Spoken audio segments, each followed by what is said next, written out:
প্রিয় অষ্টম শ্রেণীর শিক্ষার্থীরা, আসন্ন থার্ড সামেটিভ ইভ্যালুয়েশনের ম্যাথমেটিক্স বা অঙ্কের উপর আমি একটা 70 নম্বরের মডেল কোশ্চেন পেপার দেখাচ্ছি। এর সাথে উত্তরও করে দেবো, তোমরা দেখতে থাকো। প্রথমে দেখো অবজেক্টিভ প্রশ্ন, একের দাগের প্রশ্ন তোমরা দেখে যাও। এখানে দেখো 6টা প্রশ্ন আছে, 1x6। এবার প্রশ্নগুলো তোমরা এক এক করে দেখে যাও, পরের আমি উত্তরগুলো করে যাব।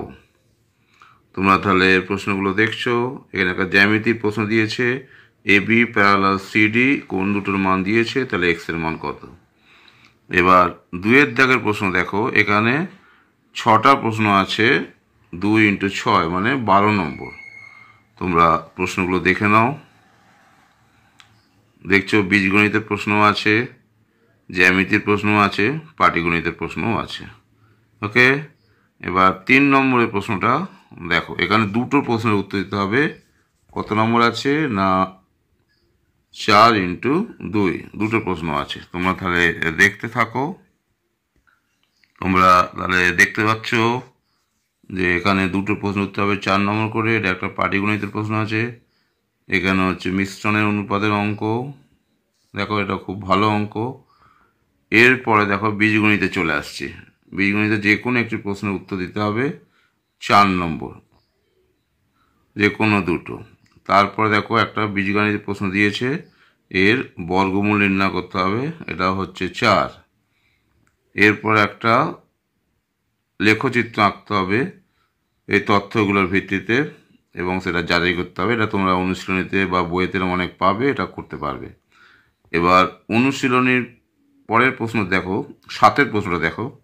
দুটো প্রশ্ন ফ্যাক্টরাইজ করতে হবে, উৎপাদক বিশ্লেষণ 1, 2, 3। নিশ্চয়ই এটা পারবে, এটা খুব ইম্পর্ট্যান্ট অঙ্ক। এরপরে একটা দেখো, এটা খুবই ভালো অঙ্ক, স্ট্যান্ডার্ড অঙ্ক। এটা দিয়েছে, এর মান দিয়েছে XYZ এর, তাহলে দেখাতে হবে যে এটা একটা পূর্ণবর্গ রাশি। এইসব অঙ্ক করতে পারলে তোমার নিজেদের কনফিডেন্স লেভেল অনেক বেড়ে যাবে। এবার দেখো সরল করতে দিয়েছে, এখানে যে কোনো একটা 1 আর 2 দিয়েছে। এটা হচ্ছে এগুলো সব 4 নম্বর করে, তোমরা নিশ্চয়ই দেখতে পাচ্ছ, দেখছো তাহলে। এবার জ্যামিতির দুটো প্রশ্ন দিয়েছে। দেখো দুটো প্রশ্ন ক নম্বর করে দিয়েছে না 3 নম্বর করে 6 নম্বর দিয়েছে। তাহলে এখানে দুটো জ্যামিতি করতে হবে 3টের মধ্যে। এরপর দেখো পরেরটা একটা উপপাদ্য ভিত্তিক অঙ্ক জ্যামিতির। এখানে কটা করতে হবে না 4x2, অর্থাৎ 8 নম্বর। তাহলে তোমরা দেখতে পাচ্ছ। তাহলে মোট এখানে তাহলে দুটো প্রশ্ন কত হচ্ছে না 4×2 8 নম্বর। আর এর ছাড়া একটা অথবা প্রশ্ন দিয়েছে। আচ্ছা, এটা ছাড়া অথবা প্রশ্ন দিয়েছে, আর একটা অথবা প্রশ্ন দিয়েছে। তাহলে মোট তোমরা দেখলে 70 নম্বর পূর্ণমান। এবার আমি উত্তরমালায় আসছি, তোমরা এক এক করে মিলিয়ে নাও। তাহলে দেখো উত্তরমালা আমি এক এক করে দিচ্ছি। প্রথমে দেখো অবজেক্টিভ প্রশ্ন যেটা আছে 6 নম্বরের, আমি এখানে দেখো 6টা প্রশ্নের উত্তর দিয়ে দিয়েছি। তোমরা এগুলো করে ভেরিফাই করে নাও। 2-এর দাগও দেখো আমি এখানে করে দিয়েছি। প্রথম প্রশ্নটা 28%। এবার জ্যামিতির প্রশ্ন 2-এরটা দেখে নাও, এটাও খুব ভালো প্রশ্ন, এটা ভালো করে দেখে নাও, দেখে খাতায় টুকে নাও, খুব ভালো প্রশ্ন এটা। এরপরে দুটো এক্স আর ওয়াইয়ের মান দিয়েছে, টি বর্জন করতে হবে। এখান থেকে সরল করলে y² = 4x আসবে। এখানে y² করে দাও, t² আসবে, এখান থেকে t² মানটা বসিয়ে দাও। এটা পরস্পর শিখবে অধিবৃত্তের সমীকরণ। তাহলে টি বর্জিত XY এর সম্পর্ক হয়ে যাচ্ছে y² = 4ax। এরপরের প্রশ্নটাও খুব ভালো প্রশ্ন, 4-এর প্রশ্নটা খুবই ভালো প্রশ্ন। এখানে দিয়েছে যে x² + y² + 1/x² + 1/y² = 4 হলে প্রমাণ করতে হবে x² + y² = 2। এটা আমি করে দিয়েছি, তোমরা স্টেপগুলো দেখে নাও। পরেরটাও খুব ভালো প্রশ্ন, 2-এর 6-এরটা তোমরা ভালো করে দেখে নাও কীভাবে করেছি। এটা 5-এর অঙ্কটা, গসাগু লসাগু সম্পর্কিত অঙ্ক, তোমরা এটা দেখে নাও, খুবই স্ট্যান্ডার্ড প্রশ্ন, ভালো করে তাহলে তোমরা দেখে নিজেরা মিলিয়ে নাও। তাহলে তোমরা দেখতে থাকো। এটা 2-এর দাগের 6 অঙ্কটা দেখে নাও। এরপর আমি আসছি পাটিগণিতের প্রশ্ন। দেখো, এটা একটা ত্রৈরাশিকের প্রশ্ন দিয়েছে, ত্রৈরাশির প্রশ্ন দিয়েছে। প্রশ্নটা দেখে এটা মিলিয়ে নাও।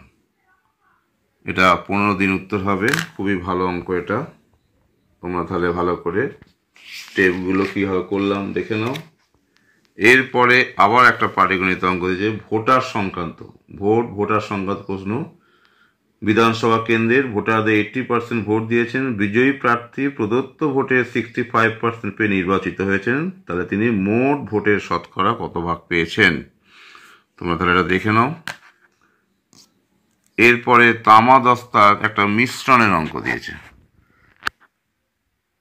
দেখো, বলে 2 প্রকার পিতল আছে, কি অনুপাতে মিশ্রিত করলে নতুন পিতলে তামা ও দস্তার অনুপাত 5:4 হবে? দেখে নাও। এই হচ্ছে 4:5 এবং 5:1, 2 প্রকার পিতলে তামা দস্তা আছে। তাহলে আমি ধরে নিচ্ছি যে x:y অনুপাতে মিশ্রিত করতে হবে, করলে অনুপাত 5:4। তোমরা তাহলে দেখে নাও।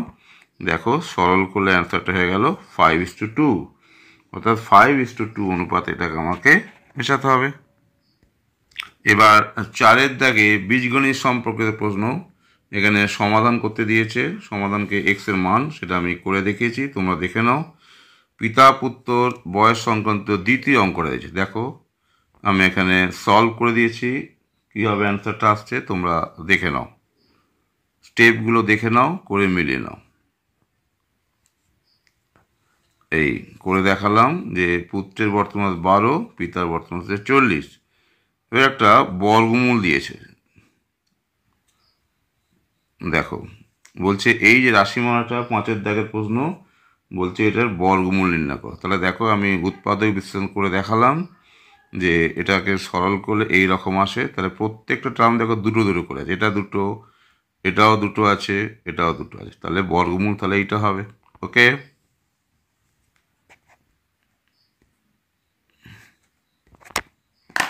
তাহলে এক এক করে তোমরা দেখতে থাকো। এরপরে দেখো 7-এর প্রশ্নটা দেখো, উৎপাদকের বিশ্লেষণ। দেখে যাও, এটা খুব ভালো অঙ্ক। তাহলে তোমরা বুঝতে পারছো কিভাবে হচ্ছে, দেখতে থাকো। তাহলে এখানে 3টে উৎপাদক বিশ্লেষণ আছে।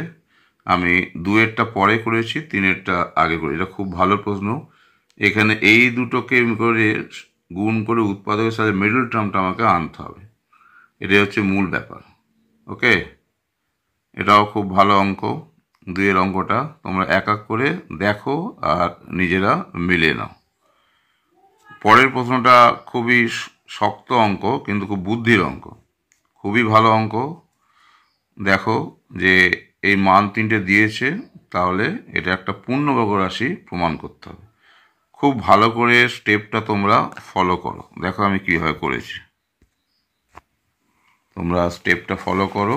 এরপরে পরের স্টেপগুলো তোমরা দেখে নাও।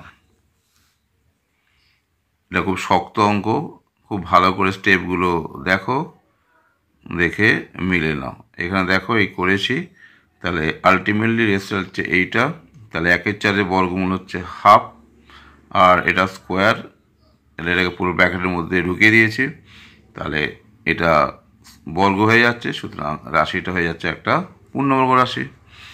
এরপর 9-এর প্রশ্নটা দেখো, সরল করতে দিয়েছে।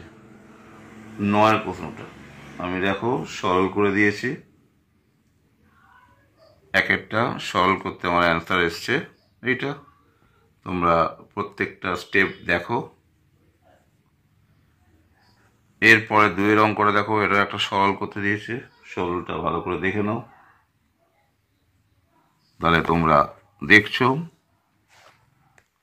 এরপরে দেখো 10-এর প্রশ্নটা দিয়েছে, খুবই ভালো অঙ্ক, যে এই মানটা a+b+c=0 হলে তাহলে দেখাতে বলছে এটাও সমান হচ্ছে 0। তাহলে স্টেপগুলো দেখো আমি কীভাবে করেছি, এটা প্রথমে করে নিলাম, প্রথমে যে কোনো একটা টার্ম থেকে আমি একটা অ্যানালজিক্যাল ব্যাপার আনার চেষ্টা করব। তাহলে এইটাকে সরল করে দেখো কীভাবে করেছি। এইটার মান আসছে minus a minus b into c minus, এটা সাইক্লিক অর্ডারটা মেনটেন করার চেষ্টা করি, a b b c c a. তাহলে এক্ষেত্রে আসছে a minus b c minus a, একটা মাইনাস। অনুরূপভাবে two b square plus c a, তাহলে আমরা লিখব এইরকম ধরনের c minus a b minus c, এটা এ বি সি এ, তাহলে এটা বি সি সি এ। পরেরটাও তাহলে দেখো টু সি স্কোয়ার প্লাস এ বিকে আমরা এইভাবে লিখব। এবার এই মানগুলো, এখানে যে মানগুলো আছে আমি এখানে বসিয়ে দিয়েছি, দেখো এই বসিয়ে দিয়ে এবার সরল করেছি, উপরে এই জিনিসটা আসছে, তাহলে এটা কাটাকাটি করলে শূন্য আসবে। শূন্যকে হরে যাই থাকো না কেন ভাগ করলে শূন্য হয়। ওকে, এরপর জ্যামিতির কিছু উপপাদ্য ভিত্তিক প্রশ্ন আছে, এগুলো তোমরা টেক্সট বইতে পাবে, এগুলো আমি আর বলছি না। তাহলে আজকে তোমাদের 70 নম্বর পূর্ণমানের উপর একটা model question paper with solve করে দেখালাম, তোমরা করতে থাকো। তাহলে এরকম ধরনের আরও অনেক কোশ্চেন পেপার তোমরা সলভ করলে তোমাদের আশা করি একটা স্বচ্ছ ধারণা হবে এবং তোমরা পরীক্ষাতেও সফল হবে। তাহলে আজ এ পর্যন্তই, বাই।